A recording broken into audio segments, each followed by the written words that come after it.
নমস্কার। দীর্ঘ 18 বছর পরে কেতুর গোচর ঘটছে সিংহ রাশিতে। কেতুর এই যে গোচর ঘটছে সিংহ রাশিতে, এর ফলে কর্কট রাশির জাতক জাতিকার জীবনে কি ফল পাবেন? স্পেসিফিক কর্কট রাশি জাতকের জীবনে কি ফল পাবেন? কেতুর এই যে গোচরটা ঘটছে কত তারিখে?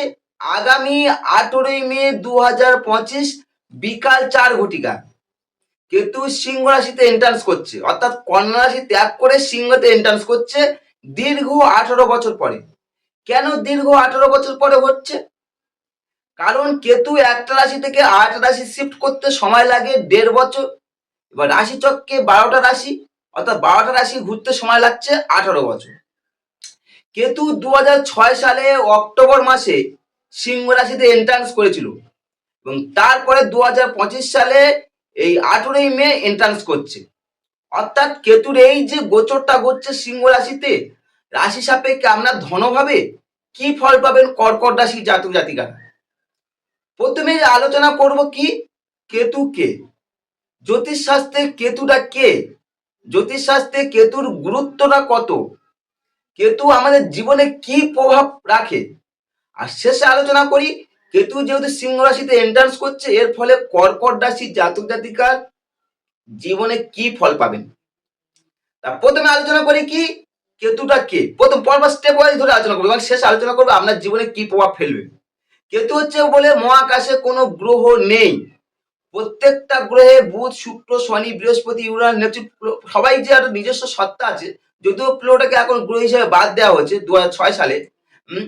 কেতু বলে নিজস্ব কোনো গ্রহ নেই, নিজস্ব সত্তা নেই। তাহলে কেতুটা কি?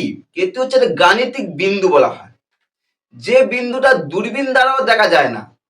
ধরুন আপনার বাড়িতে একটা লাইট পড়লো বা আপনি কোনো টর্চ লাইট ইউজ করলেন, টর্চ লাইটের যেখানে আলো যাচ্ছে শুরুটাকে বলা হচ্ছে হেড অফ ড্রাগনস, শেষটা আলো যেখানে পৌঁছে সেটাকে বলে হেড অফ টেলস। অর্থাৎ যার কোনো বিন্দু নেই, গাণিতিক বিন্দু নেই, অথচ তার গুরুত্ব অপরিসীম। হেড অফ ড্রাগনস কে বলা হচ্ছে রাহু, হেড অফ টেলস কে বলা হচ্ছে কেতু।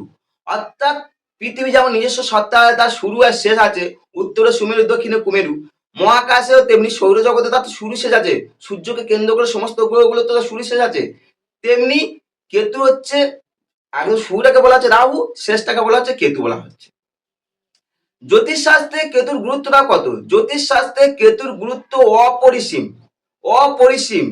জ্যোতিষ শাস্ত্রে কেতুকে রহস্যময় গ্রহ হিসাবে ধরা হয়েছে এবং কেতুকে কবন্ধ কারকও বলা হয়েছে বা কবন্ধ বলা হয়েছে। কেতুর প্রতিরূপক হচ্ছে সর্প। রাশিচক্রে সূর্য চন্দ্রের যেমন একটা করে ঘর দেওয়া হচ্ছে, বাকি যেমন 5টা প্ল্যানেট আছে, বুধ, মঙ্গল, বুধ, বৃহস্পতি, শুক্র, শনি, এদের 2টো করে ঘর দেওয়া হচ্ছে, সেখানে রাহু কেতুর কোনো ঘর দেওয়া হয়নি। তাহলে কেতু তাহলে কি প্রভাব ফেলবে? কেতু যে ঘরে থাকবে সেই ঘরে প্রভাব দেবে। ঋষি জৈমিনী কেতুকে কি বলেছে? কেতুকে বলছে কৈবল্যের কারক বা মুক্তির কারকও বলে থাকে, বলেছে। মানে আপনার ধর্মত্ব, কাম, মোক্ষ, যে মোক্ষ হয় কেতুর, তার এই মোক্ষের একটা অনেক বড় গুরুত্ব ভূমিকা রাখে। কেতু কেতু কোথাও উচ্চস্থ হয়? কেতু উচ্চস্থ হয় ধনু রাশিতে, মানে এবং সিংহ রাশিতে মূল ত্রিকোণ হয়, এবং নিচস্থ হয় হচ্ছে মিথুন রাশিতে। এটা জ্যোতিষ শাস্ত্র যখন শুরু হয়েছে তখন না, জ্যোতিষ শাস্ত্র শুরুর পরে এটাকে পুনরায় সংযোজন করা হয়েছে, যেহেতু তার ঘর দেওয়া হয়নি, কিন্তু ধনরাশিতে আরো উচ্চস্থ ধরা হচ্ছে, মূল ত্রিকোণ ধরা হচ্ছে তার সিংহ রাশিতে, নিচস্থ ধরা হচ্ছে মিথুন রাশিতে। কেতু যেহেতু কোনো নিজস্ব কোনো দৃষ্টি নেই, কেতুর কোনো দৃষ্টি নেই, কেতু যেই ঘরে থাকে সেই ঘরে ফলদান করে। কেন দৃষ্টি নেই? যেমন রাহু তো যেমন হেড অফ ড্রাগনস বলা হচ্ছে, মানে মাথাটা আছে, আর কেতু তো ধর, তার ধরে তো কোনো দৃষ্টি থাকতে পারে না, তাই কেতুর কোনো দৃষ্টি নেই, যে ঘরে থাকবে সেই ঘরে ফল দেবে এবং সর্পের মতো সে জটিল আকারে থাকে সেখানে, সেই ঘরটায়। কেতুর গুরুত্ব অপরিসীম, জ্যোতিষশাস্ত্রে কেতুর গুরুত্ব অপরিসীম। কেতু হচ্ছে 3টে গ্রহকে খুব মৃত্যু চোখে দেখে, খুব মৃত্যু চোখে দেখে, খুব কাছে বলে মনে করেন। কি কি? রবি, চন্দ্র আর মঙ্গল, এই 3টে গ্রহকে সে তার খুব মৃত্যু চোখে দেখে। 2টো গ্রহকে সে খুব মিত্র ভাবে না, শত্রু ভাবে না, অর্থাৎ সমচোখে দেখে। কি কি? সেটা হচ্ছে বুধ আর বৃহস্পতিকে। আর 2টো গ্রহকে শত্রু চোখে দেখে, সেটা কি? সেটা হচ্ছে শুক্র আর শনিকে। অর্থাৎ কোথায় উচ্চস্থ হলো কেতু, কোথায় নিচস্থ হলো, মূল ত্রিকোণ হলো, শত্রুকে মিত্রকে ডিটেলস আলোচনা করলাম কেতু সম্বন্ধে। আশা করছি কেতুর এই ভিডিওটা আপনার উপকৃত হয়েছে। তাহলে কেতু আমাদের জীবনে কি প্রভাব রাখে, প্রশ্ন তো থাকবে যে আমাদের জীবনে সে তার তার ভূমিকাটা কি, যার কোনো নিজস্ব সত্তা নেই। কেতু আমাদের মনে প্রভাব রাখে জড়তা, আলস্য, অবসাদ, অনুভূতির একান্ত অভাব, অহংকার, আত্মজ্ঞান, যুক্তিহীনতা, অবচেতন লুপ্ত স্মৃতি, নির্বুদ্ধিতা। এটা হচ্ছে আমাদের মনের ওপর প্রভাব ফেলে। আর ভাব জগতে কি প্রভাব ফেলে? প্রকাশের অভাব, বাধা বিঘ্ন, পঙ্গুত্ব, শক্তিহীনতা, ঔদাসীনতা, পরিপূর্ণ জড়তা, মুক্তি, কৈবল্য, সমাধি, এক্সেপ্টা এক্সেপ্টা। এইগুলো আমাদের কোথায় ফেলে? ভাব জগতে প্রভাব ফেলে। কেতু আমাদের বাহ্য জগতে কি প্রভাব ফেলে?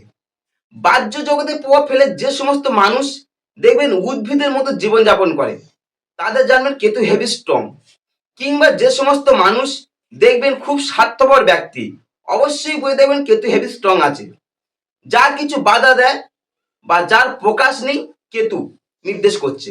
গুপ্ত ও গোপনীয় ব্যাপার, হৃদয়হীন ব্যক্তি, গুন্ডা, চোর, রাহাজান, এইগুলো নির্দেশ করে কেতু বাহ্য জগতে প্রভাব ফেলে।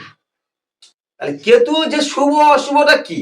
যদি দেখবেন আপনার জন্মকুষ্ঠিতে কেতু শুভ আছে, তাহলে জানবেন আপনারা মুক্তির পথ, অর্থাৎ মোক্ষের পথ দেখাবে একমাত্র কেতু। কেতু মোক্ষের পথও দেখায়। আর যদি দেখেন কেতু অশুভ হয়ে আছে আপনার জন্মকুষ্ঠিতে, তাহলে জানবেন সেই জাতক জাতিকা বিশ্বদর সর্প শিশুর মতো হয়ে থাকে। তাহলে সেখানে আপনার জন্মকুষ্ঠি বিচার্য। যদি বিচার করতে চান, উপরে নাম্বার আছে, যোগাযোগ করতে পারেন। যাই হোক, কেতু যেহেতু সিংহ রাশিতে এন্ট্রান্স করছে 8ই মে 2025 বিকাল 4 ঘটিকায়, এর ফলে কর্কট রাশি জাতক জাতিকার জীবনে কি ফল পাবে? কারণ দীর্ঘদিন আপনার রাশি সাপেক্ষে ধনভাবে প্রবেশ করছে, 18 বছর পর ধনভাবে প্রবেশ করছে কর্কট রাশি সাপেক্ষে ধনভাব। আর যেহেতু কেতু হচ্ছে সিংহ রাশিতে শুভ ফল দান করে, কারণ কি আমি পূর্বে আলোচনা করলাম, কেতু হচ্ছে সিংহ রাশিতে মূল ত্রিকোণ হয়। আর সিংহ রাশির অধিপতি সূর্যের সঙ্গে ওর খুব ভালো সম্পর্ক আছে, অর্থাৎ মিত্র সম্পর্ক। তাহলে যার সঙ্গে মিত্র সম্পর্ক সে সেখানে মূল ত্রিকোণ হয়, তাহলে সেই ঘটা সে ভালো ফল দান করবে। এবার ভালো বলে যে সর্বক্ষেত্রে ভালো তা না, কারণ কেতুকে বলা হয় অবস্টাকেল অফ প্ল্যানেট। তাও কেতু সিংহ রাশিতে কি ফল দান করে? কেতু সিংহ রাশিতে ফল দান করে নির্জনতা প্রিয়, হৃদয়ের ব্যাপারে উদাসীন, দৃঢ় প্রতিজ্ঞ, সহস্র যুক্তির বিরুদ্ধে নিজের মত স্থাপন করতে ইচ্ছুক, ঐকান্তিক চিন্তা ও চেষ্টা দ্বারা সাফল্য লাভ, আধ্যাত্মিক সাধনার দিকে ঝোঁক ও সাধনার খ্যাতি লাভ। আধ্যাত্মিক সাধনায় উচ্চ আধ্যাত্মিকতার লক্ষ্য তৈরি হয়, ধর্মের জন্য তার ভ্রমণ ঘটায়। তবে কেতু সিংহ রাশিতে আত্মীয় স্বজনের সঙ্গে একটা বিমুখ করে তোলে। কেতু সিংহ রাশিতে প্রবেশ করছে কখন বললাম? 8ই মে 2025 বিকাল 4 ঘটিকা। দীর্ঘ 18 বছর পরে আপনার ধনভাবে প্রবেশ করছে। এই ধনভাবে কেতু আপনার কি ফল দেবে স্পেসিফিক? কারণ কেতু দীর্ঘদিন ধরে আপনার কন্যা রাশিতে ছিল, তৃতীয় ভাবে ছিল, থার্ড হাউসে। থার্ড থেকে এন্ট্রান্স করছে ধনভাবে 8ই মে, দ্বিতীয়তে এন্ট্রান্স করছে। এর ফলে এই যে দ্বিতীয় অর্থাৎ ধনভাবে কেতু কি ফল পাবেন আপনারা, অর্থাৎ কর্কট রাশির জাতক জাতিকারা? দ্বিতীয় অর্থাৎ ধনভাবে কেতু আপনি যে ফলটা পাবেন তা হলো, আপনি দীর্ঘদিন ধরে যে কর্মের সঙ্গে করছেন বা দীর্ঘদিন ধরে যে কর্মটার সঙ্গে যুক্ত আছেন, সেই কর্মের যে আপনি অর্থ উপার্জন করে, প্রতিটা মানুষ তো কর্ম করলে অর্থ উপার্জন করে, সেই কর্মের অর্থ উপার্জনটা এবার একটু বাধা সৃষ্টি হবে। তাই 8ই মে পর থেকে কর্মে করলেও আপনার অর্থ উপার্জন ক্ষেত্রে বাধা দেবে, কারণ ধনভাবে কেতু অভাব ঘটা, অর্থের অভাব, সাফল্যে একটা বাধা দান করে। অথবা ধনভাবে কেতু আপনি যদি যে কর্মটা করছেন সেই কর্মটা যে অর্থ উপার্জন হবে সেটা গুপ্ত বা লোকচক্ষুর অগোচরে থাকতে পারে, লোকচক্ষুর অগোচর বা কিংবা গুপ্তভাবে করতে পারে। যে কোনো একটা ফল পাবেন 100%। ধনভাবে কেতু আপনার মধ্যে একটা আলস্য ভাব বেশি দেখা যেতে পারে। কখন? 8ই মে পর থেকে একটা আলস্য ভাবটা বেশি দেখা যাবে, কিংবা কর্মের প্রতি আপনার একটা অনীহা বা অবহেলা ভাব তৈরি হবে, থাক এ কাজ করবো না, বা কোন রকম ভাবে অবহেলা বা অনীহা তৈরি হতে পারে আপনার মধ্যে। এই অনীহা ও অবহেলার জন্য বা আলস্য ভাবের জন্য আপনার অর্থ কষ্ট ভাব বা অর্থের অভাব তৈরি হতে পারে কখন 18ই মের পর থেকে। তবে ধনভাবে কেতু অর্থ আয়ের ক্ষেত্রে যেমন বাধা দেয়, তেমনি অর্থ ব্যয়ের ক্ষেত্রে আবার একটু তেমনি করে রাখে, সংকোচ তৈরি করে, অর্থাৎ কুণ্ঠিত বোধ করে। অর্থাৎ অর্থ খরচ করার ক্ষেত্রে এই সময় আপনি কম করতে চাইবেন, অর্থ খরচ করার ক্ষেত্রে। অর্থ আয় যেমন বাড়ছে, অর্থ খরচ করার ক্ষেত্রেও কুণ্ঠিত বোধ করছে।